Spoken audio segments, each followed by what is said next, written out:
Dr. Hayworth, you have 1 minute for response.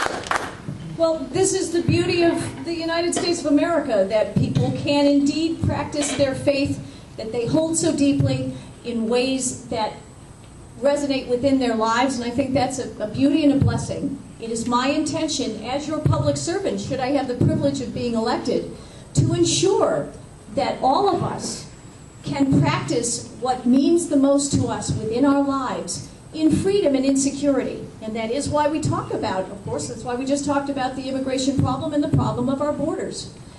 This is a magnificent country.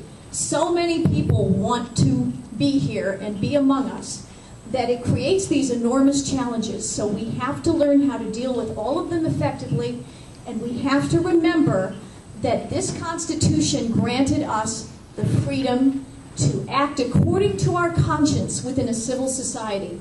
And that is what makes this country so magnificent, our free minds in free markets and free enterprise, and that's what I intend to preserve on your behalf. Time's up.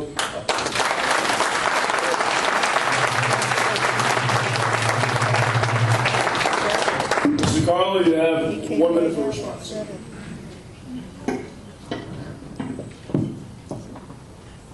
Going back to faith and using Dr. Hayworth's words, regarding the mosque, her suggestion was simple. She said, as a gesture of faith, Islam should, Christians and Jewish community should have a floor in the mosque. You know what? My God is an awesome God, and I will never relegate him to third-class status in the building. And I'm sure my elder brothers in the Jewish community and my Christian friends here in the audience and around the county and the district know that my God is an awesome God. And under Dr. Hayworth's proposal, she would allow him to be relegated to third-class status. That will never happen under my watch.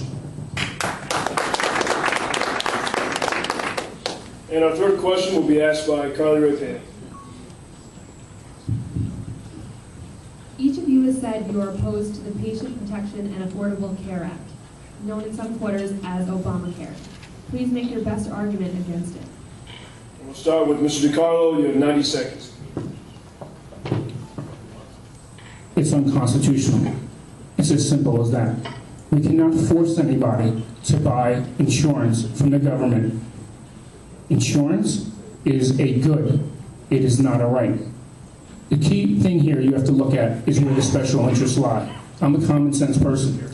Look in Washington, D.C., and see how many doctors and physicians are running for Congress, because they know that healthcare is the biggest struggle that we're going to have over the next 25 years. Look at where the special interest money is. Find out where, throughout this country, where the special interests are controlling our country in healthcare, and ask yourself, why are so many doctors running for Congress? They have a special interest. They want to look out for their own. All I'm here to be is a servant for you. That's why I'm running for Congress. I want to be a servant for you. I will never cater to the special interest. Bottom line, that's it. I'm here for you, no one else. Dr. Hayworth, 90 seconds. Sure. The new health law is a bad law for many reasons, although its intentions are good. Many bad deeds are performed, unfortunately, in the name of good intentions. We want all Americans to have access to good, affordable health care with insurance that they can afford, and that's portable. We can achieve those goals entirely within the marketplace. What this law does is creates a situation in which the federal government will become, assuredly, the guarantor and payer for your medical care. We have enormous obligations as things stand now in the Medicare system that we actually cannot afford because of the way in which the federal government administers health care.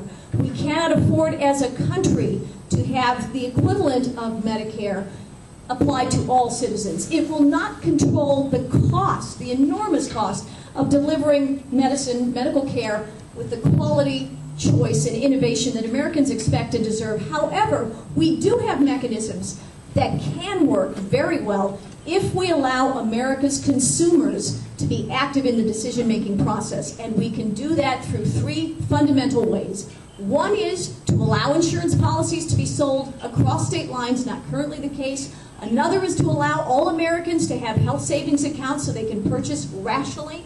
And the third is to have liability reform so that the enormous cost of defensive medicine finally gets under control.